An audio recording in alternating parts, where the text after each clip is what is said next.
भागवत गीता का जो 6वां अध्याय है उसमें श्री कृष्ण जी ने जो श्री अर्जुन जी को ज्ञान दिया है वो यही है कि जो योगी है या जो योग साधते हैं उनके साथ क्या होता है। यदि योग साधक है तो वो किस तरीके से योग कर सकता है और योग के द्वारा किस तरीके से वो अपने आप को ज्ञानी बना सकता है। तो उसमें श्री कृष्ण जी बताते हैं कि जो सन्यासी है वही योगी हैं, अर्थात जो सन्यास ले लेते हैं या जो सन्यासी जन होते हैं जिनको दुनिया के किसी कार्यों से या दुनिया के सुख दुख या विषय वस्तु का लोभ नहीं रह जाता, जिनकी अपनी कोई इच्छाएं नहीं रह जाती, वही योगी होते हैं। जो सन्यासी होते हैं वही योगी होते हैं।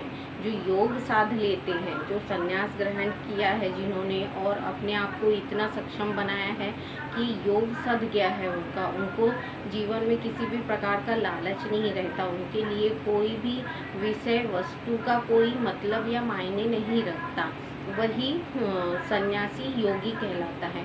अर्थात जो कम यानी अपने सारी जो इंद्रियां हैं, विषय वासना है, मन है, चित्त है, उसको संयम में कर लेते हैं, वही योगी कहलाते हैं। अर्थात जैसे कर्म कर रहे हैं पर उनकी उसमें कोई आसक्ति नहीं है, वो अपने लिए कोई कार्य नहीं करते हैं, वो जो उनके कार्य होते हैं वो सभी कार्यों को अपने यानी गुरुओं के लिए करते हैं या अपने जो कर्म हैं उनको चलायमान रखने के लिए करते हैं, अपने जीवन को चलाने के लिए करते हैं। उनका अपना कोई उसमें स्वार्थ नहीं होता है, वही योगी कहलाते हैं।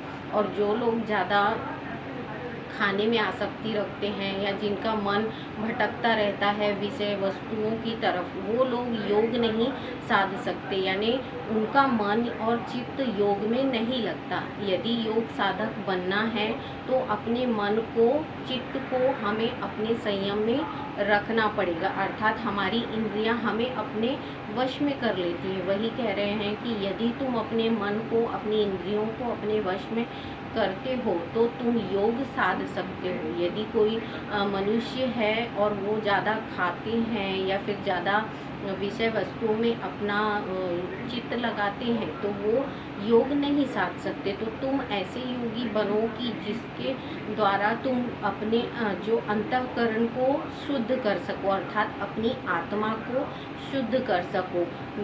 योगी जो है उनका जो है चित्त है, मन है, वो सब मुझ में विलीन हो जाता है, अर्थात वो सब में मुझे देखते हैं और मुझ में सबको देखते हैं। यदि तुम ऐसा साध लेते हो अपने आप को ऐसा योगी बना लेते हो तो तुम विषय वासना से अलग हो जाओगे, यानी तुम्हारे मन में कोई भी विषय वासना नहीं बचेगी।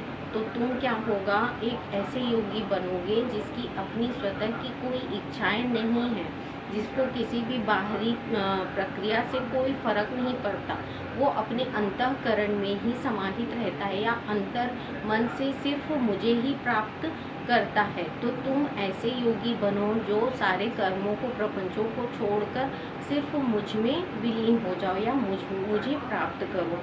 यही समझा रहे हैं श्री कृष्ण जी श्री अर्जुन जी को कि यदि तुम ऐसे योगी बनते हो तो तुम मुझे प्राप्त कर लोगे और तुम मुझ में समाहित हो जाओगे, फिर तुम्हारे द्वारा कोई कार्य नहीं किया जाएगा, जो भी कार्य होगा वो मेरे द्वारा ही किया जाएगा। और जो योगी हैं वो किस प्रकार से योग करते हैं ये भी समझाया उन्होंने श्री अर्जुन जी को कि यदि तुम्हें योग साधना करना है तो तुम क्या करो, एक ऐसे आसन को बिछाओ जो मृग का हो, उसके ऊपर एक साफ कपड़े को बिछाकर उस पर आसन बिछाओ और ऐसी जगह पे बैठो जहाँ एकांत हो, जहाँ तुम्हारा मन बुद्धि कहीं दूसरी जगह भटकने ना जाए।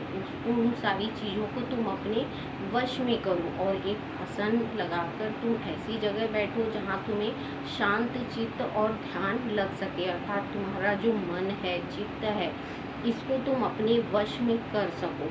तो श्री अर्जुन जी पूछते हैं कि क्या इस तरीके का योग संभव है, क्योंकि मन तो बहुत ही ज़्यादा चंचल है, ये कभी इधर भटकता है, कभी उधर भटकता है, कभी विषय वासना के मोह में चला जाता है, तो क्या योग साधना ऐसा संभव हो सकता है? यही पूछ रहे हैं श्री अर्जुन जी।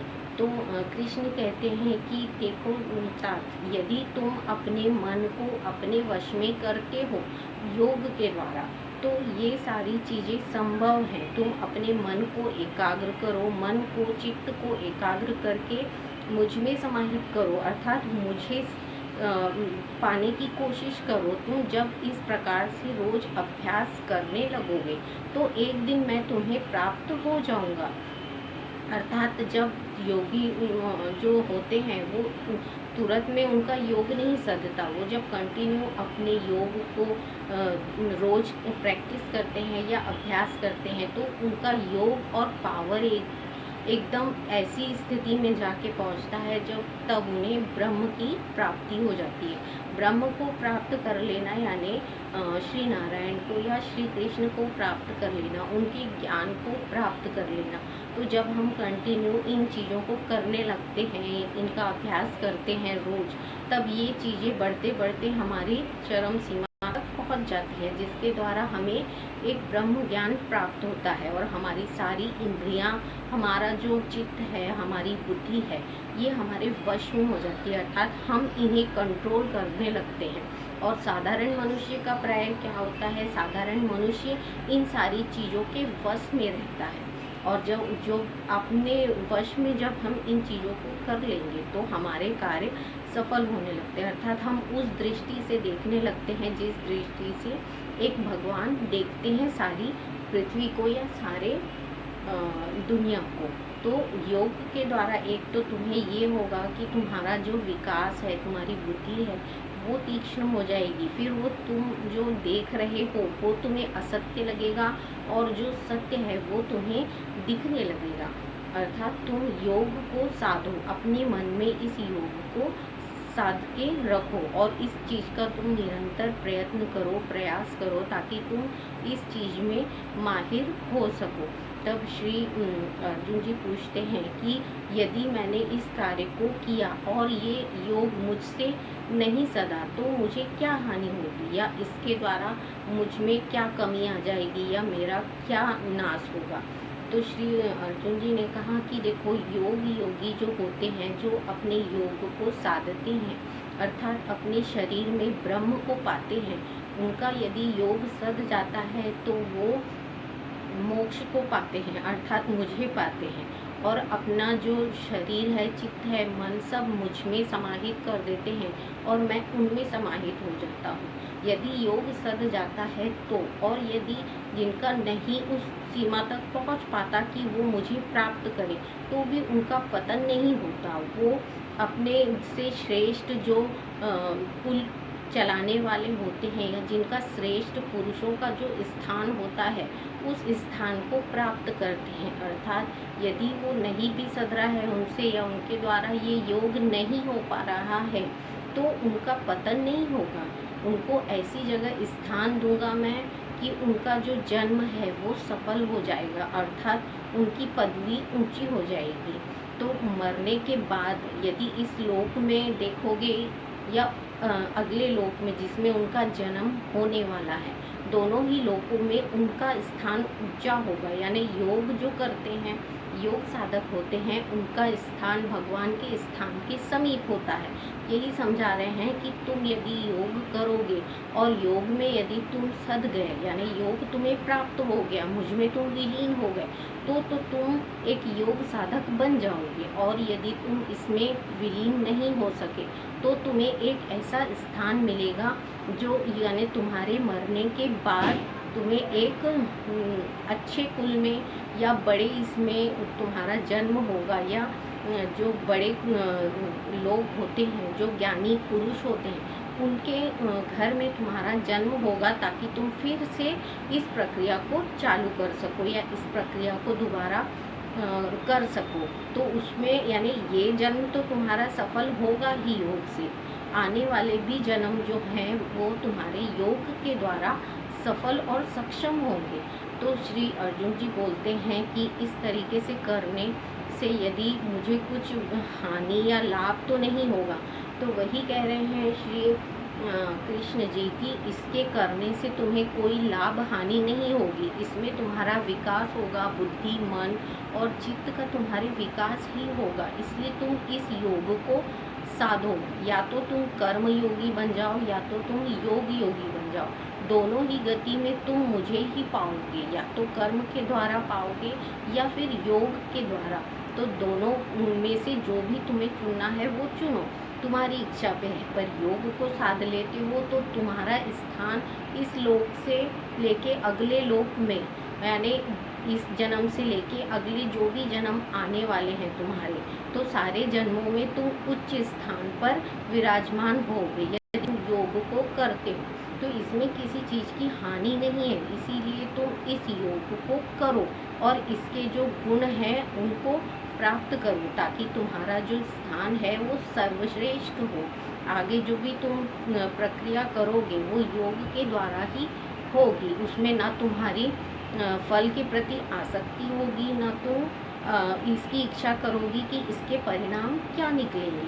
तो वही समझा रहे हैं कि सारे भटकनों से दूर होके तुम केवल अपने कर्म करो, या तो कर्म योग के द्वारा करो या फिर योग के द्वारा करो, क्योंकि दो ही प्रक्रिया के द्वारा मनुष्य अपना जीवन करता है, या तो कर्म योग के द्वारा या फिर योग के द्वारा। तो दोनों में से तुम किसी एक को चुनो। यदि तुम कर्म के द्वारा करोगे तो भी मुझे ही पाओगे, और योग के द्वारा करोगे तो भी मुझे ही पाओगे।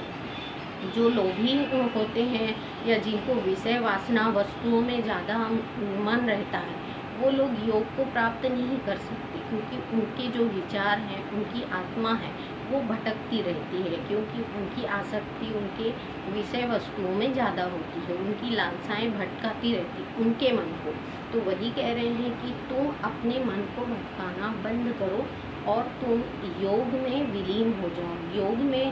योग को जब तुम साध लेते हो तो तुम ब्रह्म ज्ञान को प्राप्त कर लेते हो, अर्थात मुझ में विलीन हो जाते हो। तो सारे कार्य फिर तुम्हारे वो मेरे ही द्वारा किए जाएंगे। तो यही समझा रहे हैं कि योग क्या है। इसके पहले जो मैंने 2 वीडियो बनाए थे उसमें मैंने आपको बताया था कि 7 चक्र के द्वारा किस तरीके से हम योग को पा सकते हैं।